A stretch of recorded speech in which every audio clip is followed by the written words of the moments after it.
Çok güzel görünüyorsun he. Çiçeklerin arasında mısın? He? Hayal. Seray, dış çekim bak. Slow motion çekimi yapıyorum.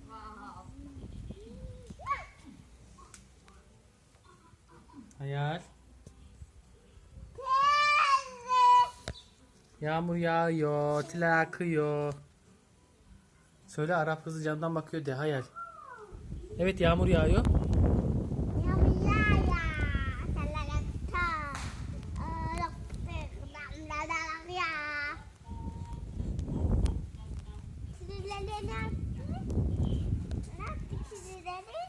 Bilmiyorum. Yemek verdim sanki. Yağmur yağıyor söyle.